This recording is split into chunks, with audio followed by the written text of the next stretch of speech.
When installing a standby generator in a system with a solidly connected neutral, it's important to ensure proper grounding. The key points to consider are generator neutral ground bonding, service neutral ground bonding, transfer switch configuration, and generator connection. In a generator with a solidly connected neutral, the neutral and equipment grounding conductor (EG) are bonded together within the generator. This is a critical safety feature and should not be removed. In the service panel, the neutral and EGC are also bonded together. This creates a solid connection between the service entry ground and the neutral throughout the system. In a manual transfer switch designed for a solidly connected neutral system, the neutral is not switched.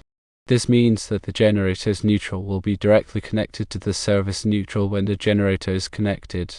When you plug the generator cord into the manual transfer switch, the generator's neutral will be connected to the service neutral. This connection establishes a grounding path for the generator. The voltage drop observed between the hot lead and EGC with the bond wire removed indicates that there is no direct connection between the hot lead and EGC. This is not a concern, as the grounding path is established through the neutral connection. Your generator grounding setup is correct for a system with a solidly connected neutral. The neutral ground bond in the generator and the neutral ground bond in the service panel ensure a proper grounding path for the generator. When you connect the generator cord to the manual transfer switch, the generator's neutral will be connected to the service neutral, completing the grounding path and providing a safe and reliable ground connection. It's important to understand the role of each component in ensuring a safe and effective grounding system for your standby generator. Firstly, let's discuss the generator's neutral ground bond. Inside the generator, the neutral conductor and the equipment grounding conductor are intentionally connected. This connection serves to establish a reference point for voltage within the generator itself. If a fault occurs within the generator, such as a hot wire coming into contact with the generator's metal frame, this bond allows fault current to flow back to the generator's neutral, which in turn facilitates the operation of overcurrent protection devices like circuit breakers. This helps to quickly de-energize the circuit and prevent electrical shock hazards. Secondly, consider the service neutral ground bond. At the main service panel, where power enters the building, the neutral conductor is again bonded to the grounding electrode system. This grounding electrode system typically consists of items like ground rods, metal water pipes, or a concrete encased electrode. This bond ensures that the entire electrical system is referenced to earth ground, providing a low impedance path for fault current to flow back to the source. This low impedance path is crucial for the proper operation of overcurrent protection devices and for minimizing the risk of electrical shock. Thirdly, examine the transfer switch configuration. In a system with a solidly connected neutral, the transfer switch is designed to switch only the hot conductors. The neutral conductor remains continuously connected, whether the power source is the utility or the generator. This continuous neutral connection maintains the integrity of the grounding path and ensures that fault current can always flow back to the source, regardless of which power source is active. Fourthly, analyze the generator connection process. When the generator cord is plugged into the manual transfer switch, the generator's neutral conductor is connected to the service neutral conductor. This connection effectively extends the grounding path established at the service panel to the generator. This means that any fault current originating from the generator can flow back to the service neutral and then to ground, facilitating the operation of overcurrent protection devices. The voltage testing and ground continuity observations are critical. The absence of a voltage drop between the hot lead and the equipment grounding conductor when the bond wire is removed from the generator simply indicates that there's no direct connection between the hot conductor and the equipment grounding conductor within the generator itself. This is expected because the grounding path is intentionally established through the neutral conductor. Once the generator is connected to the transfer switch, the neutral connection completes the grounding path, ensuring that fault current can flow as intended. It's essential to emphasize that attempting to remove the neutral ground bond within the generator is not recommended and can create a potentially dangerous situation.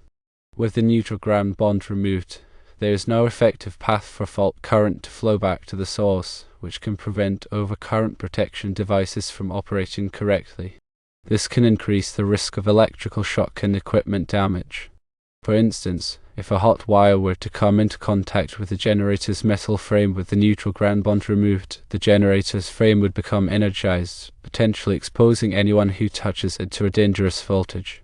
Because there is no low impedance path for fault current to flow, the circuit breaker may not trip, leaving the energized frame undetected.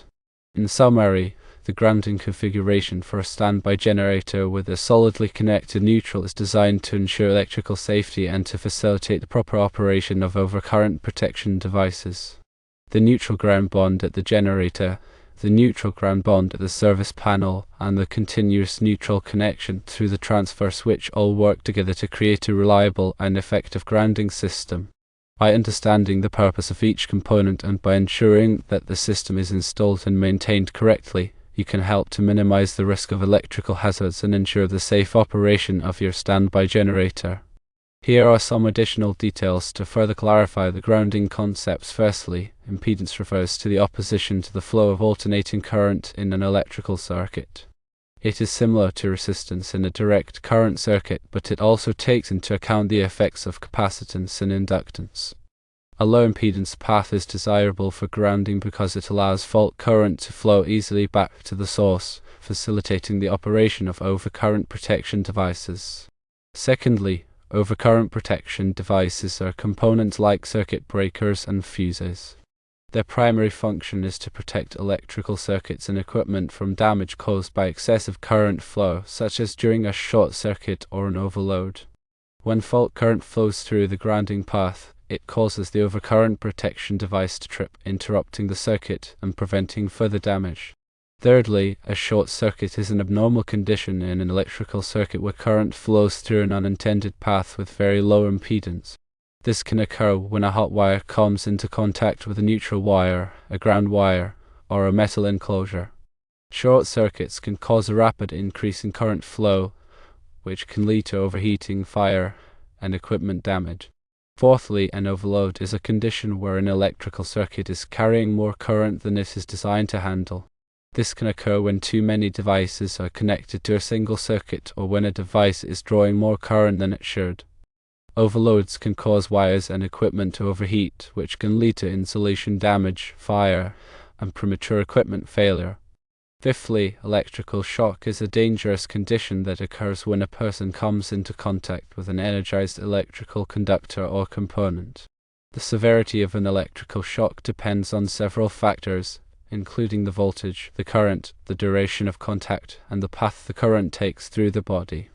Electrical shock can cause burns, muscle contractions, cardiac arrest, and death.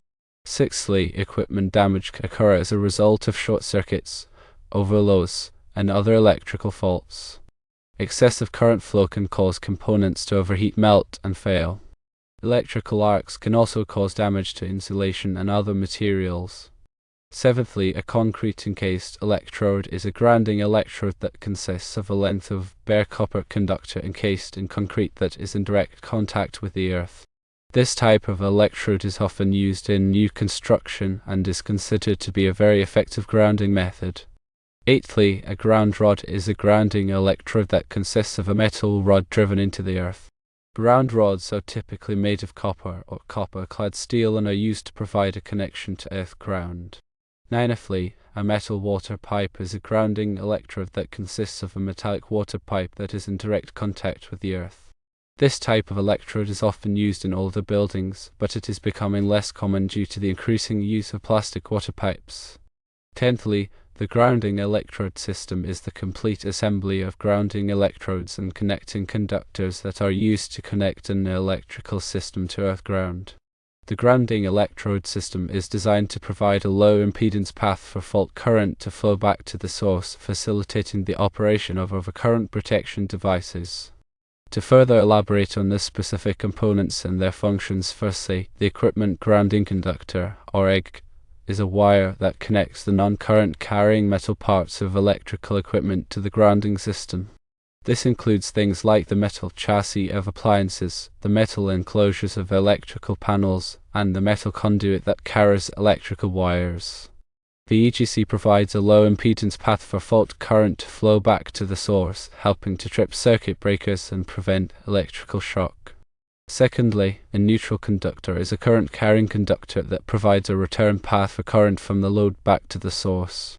In a typical 120/240 volts single-phase system, the neutral conductor is connected to the center tap of the transformer, which is grounded at the service entrance.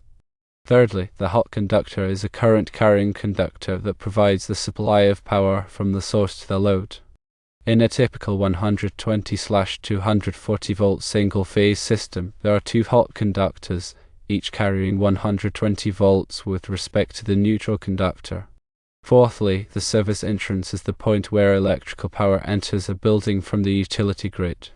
The service entrance typically includes a service disconnect, which is a switch or circuit breaker that can be used to shut off all power to the building. Fifthly, the main service panel is the electrical panel where the service entrance conductors terminate. The main service panel typically contains the main circuit breaker, which protects the entire electrical system from overcurrents. Sixthly, branch circuits are the individual circuits that distribute power from the main service panel to various locations throughout the building. Each branch circuit is protected by a circuit breaker or fuse that is sized to protect the wiring and the loads connected to the circuit. Seventhly, receptacles are the electrical outlets where appliances and other devices are plugged in. Receptacles are typically connected to branch circuits and are designed to provide a safe and convenient way to access electrical power. Eighthly, lighting fixtures are devices that provide illumination. Lighting fixtures are typically connected to branch circuits and are designed to provide a safe and efficient way to convert electrical energy into light. Ninthly, appliances are electrical devices that perform specific tasks such as cooking, cleaning, or heating. Appliances are typically connected to branch circuits and are designed to operate safely and efficiently. Tenthly, the National Electrical Code, or NEC, is a set of standards for the safe installation of electrical wiring and equipment in the United States. The NEC is updated every 3 years and is widely adopted by state and local governments. Remember to always consult with a qualified electrician for any electrical work and always follow the applicable codes and regulations.